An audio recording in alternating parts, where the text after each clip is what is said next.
guys, and welcome back to my corner of the internet. I'm Shannon. Today I've got another NaNoWriMo video to share with you guys as we're moving into week number 3.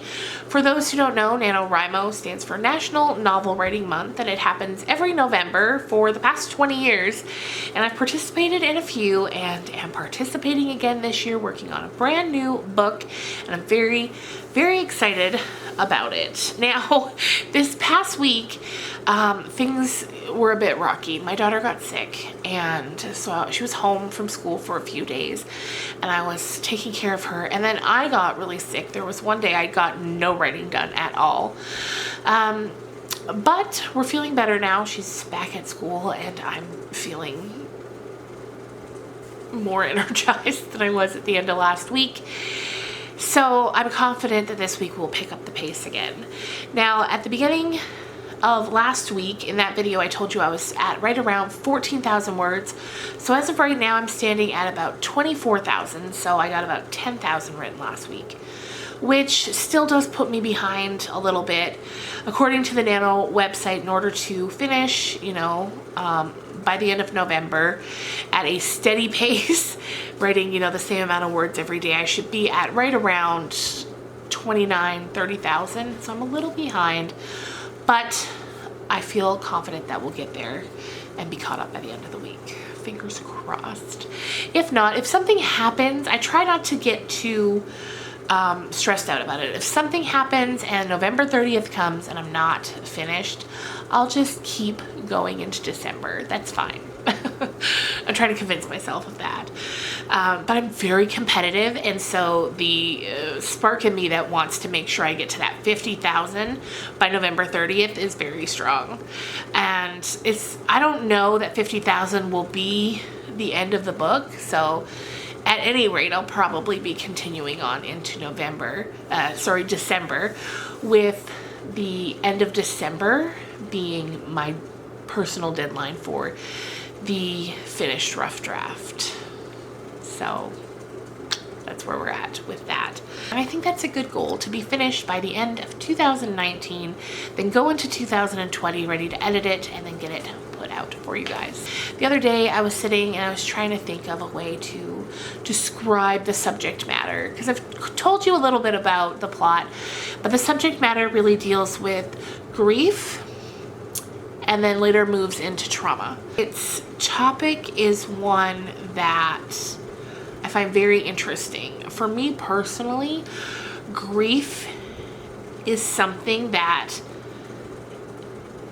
is very hard for me to sometimes process, especially when I was younger. When I was in my late teens, I suffered a loss that was very profound, that still to this day, like talking about it now, makes me want to cry.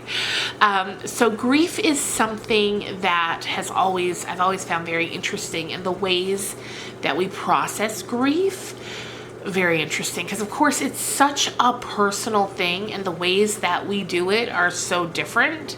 And for me, when I had that loss back in my late teens, it was something that I did not know how to process, and it actually kind of put me into a bit of a downward spiral for a little while, for a few years after, actually. And so now, looking at it from the place of my late 30s, I'm 38 now, so looking at it at something that happened when I was 17 from the perspective of being 38 now, it of course is so different and still such a profound loss, but the ways that I would have processed it were very different. So grief is a subject matter that I find very, very, very interesting, and the ways that we process it and the ways that we manage it and deal with it. And then the book also deals with, as I said, it kind of moves from grief into trauma, and that comes in the form of finding out things about a loved one after they're gone, and how do you process something that you didn't know when the person is gone already, and there'll never be any sort of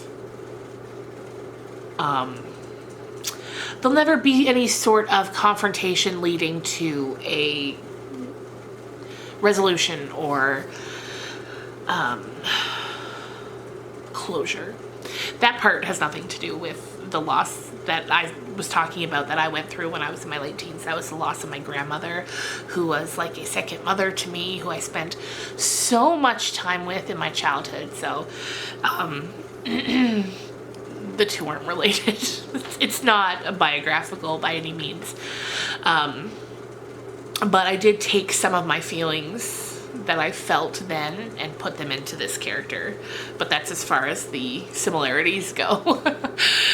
But yeah, so there we go. That probably made no sense. Sometimes it's just nice to talk it out loud and talk about what you're working on, because you know you're working alone, and so you're just quietly doing it. So it's nice to sit and talk to you guys and get a bit of it out, even if it is a jumbled mess. But there we go. Anyway, so I think that's going to just about do it for the update portion. I can't think of anything else I need to tell you. We're chugging on through, and yeah. Another thing that I wanted to tell you guys about that I thought was kind of exciting, and it's book-ish related or YouTube related and book lover related, so I figured I'd just put it on in this video. The other day, Joe Hill, who is an author that I really love, he tweeted out how he had just read Alice Hoffman's new book, The World That We Knew, which I've also read and did a book talk on a couple of weeks ago. And he just tweeted out how much he loved it and how he recommended reading it, and so I responded to that, saying that I had read it, and I made a YouTube video talking about how much I loved it. And that was a few days ago. Didn't really think about it. And then this morning I saw that Simon & Schuster, who are the publisher of the book, liked the tweet. And that just made my morning. Anyway, you guys, I'm gonna go get this video uploaded, get to writing. It's time to pull up my socks and get to it. I would love to get to 40,000 by Sunday. I don't know if that's gonna happen, but it might. So tune in next week to see if that happened. I hope you guys had a great weekend, and I will see you on Wednesday with another paranormal type video. Bye guys.